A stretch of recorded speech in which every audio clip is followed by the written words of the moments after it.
I'm Melissa Morris. I am the founder and lead consultant at Agency Authority, where we help multi six figure agencies scale to the next level by maximizing their team, increasing productivity, and ultimately increasing their profit margins.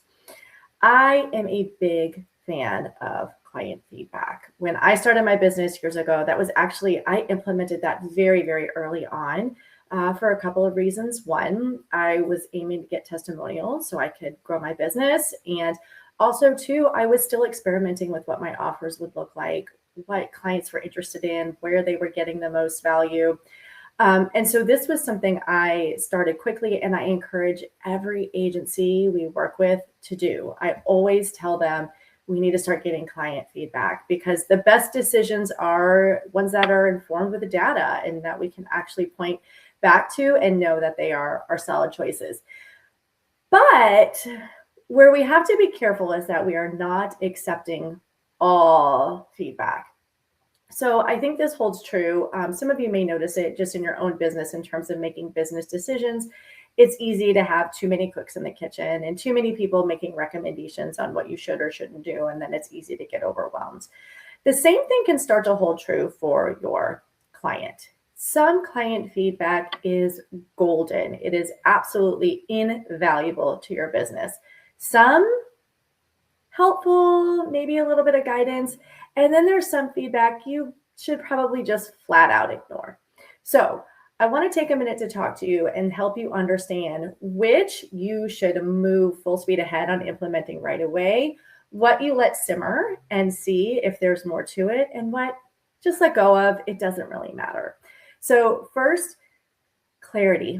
If your client is requesting feedback or not requesting feedback, if they provided feedback that is speaking to at some point in the process, they had a lack of clarity.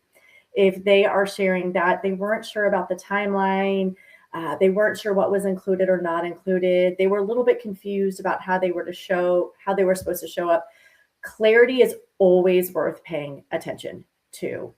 Absolutely. Go back to your onboarding packet, go back to your welcome email, go back to your kickoff call agendas, and make sure that you are touching on those bits and pieces. And if you are, and you're thinking, I told you that already, dig deeper, follow up with that client and ask them, where did it feel like it got messy? Where did the ball get dropped? Where were they getting confused? And make sure you're buttoning that up, because that will always bear fruit, because otherwise you're just going to continue to open the doors for clients having false expectations or false clarity on what's included in their scope. And then you end up with things like scope creep, and they're asking for work that you're not getting paid to do. And lots of messy things start to follow suit on that. So always pay attention to feedback that involves client clarity. Now, feedback that we should table, that we should consider, and you should have a process in place. This doesn't have to be overcomplicated or sophisticated, but there should be a pattern process in place for where you're capturing this client feedback and then you're actually doing something with it. That's a big part of this, right? You have to do something with the feedback you're getting, but reviewing it and saying, was this a one-off type of scenario, or is this a pattern or a trend? And I would say the type of feedback that typically falls into this bucket is, let's see if there's a trend. Is anyone where they're making a request for additional deliverables? They'd like a timeline extension. There was feedback about maybe what the review process looked like. They thought they should have gotten more reviews. Anything about that, that's worth putting on the let's revisit this table. So we want to be careful of two things. One, what we don't want to do is every time a client gives feedback and says, I wish there were graphics in your report, that would make it great. And then we think, oh my gosh, we went back to the team, we got to put graphics in our reports. Clients want this, everybody needs it. Maybe not. Maybe that was one rogue client who had a great idea, or they asked for something to be included or a longer timeline. Those are feedback that's usually a let's see if a pattern or trend develops. So when we get that feedback, we always say to the client, thank you so much. You're welcome to ask for additional thoughts, maybe ask a couple of additional questions on why that would be really valuable or why it would be helpful.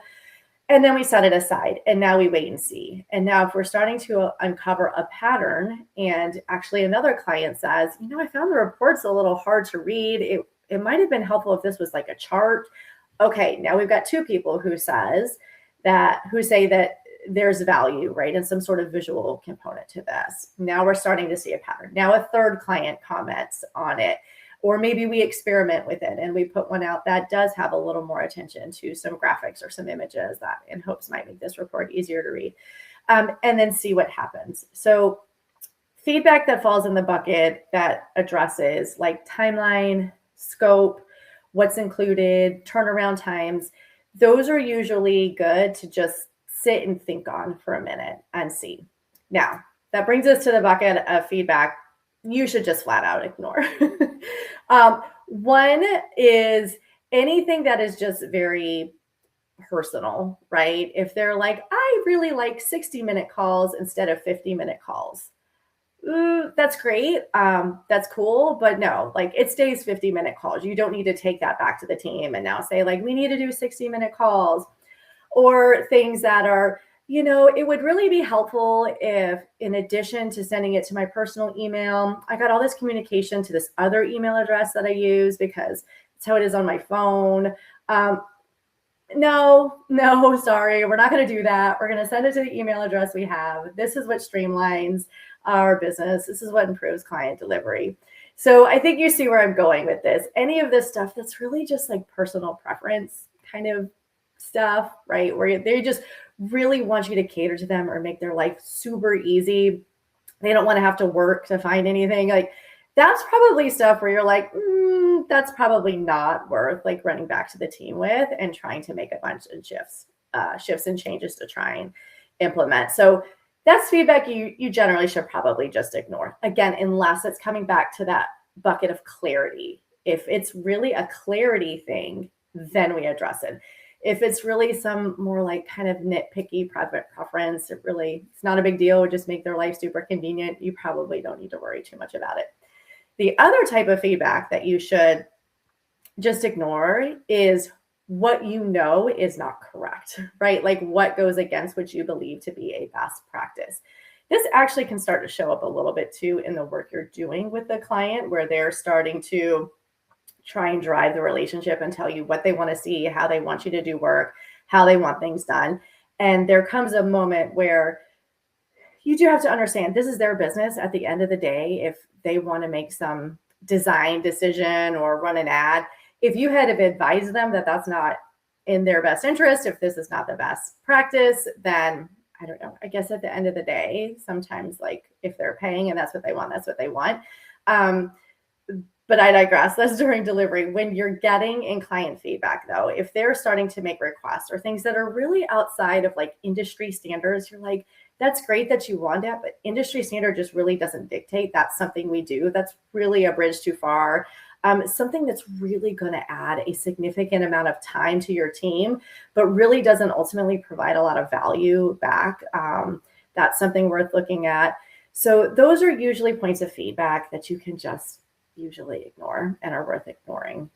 With that being said, anytime we get client feedback, we always thank the client for their feedback. We always take a moment to reflect and make sure, right? Are they being whiny and nitpicky, or is this actually a clarity concern and we should actually come back to that? Or are they asking for the moon, or turns out this is actually something a lot of other agencies are offering and maybe we should consider it as a deliverable. The point is to take time, pause, and reflect. I see so many times where business owners get a piece of feedback and then they run to implement without pausing to think, like, how will this actually impact the integrity of the work that they're doing, the package they're offering, and the client experience. So make sure you're making just educated and informed decisions with the client feedback you're getting. And then ultimately you should be able, though, to use it to really improve your client experience. If you're curious about how you could use client feedback, either creating that process, maybe you've been getting a lot of feedback and you're not sure, you're like, Melissa, I don't know if this is something I should implement, I shouldn't implement. We're getting kind of all sorts of feedback. I'm feeling pulled in a bunch of different angles. Book a call with me at youragencyauthority.com/call.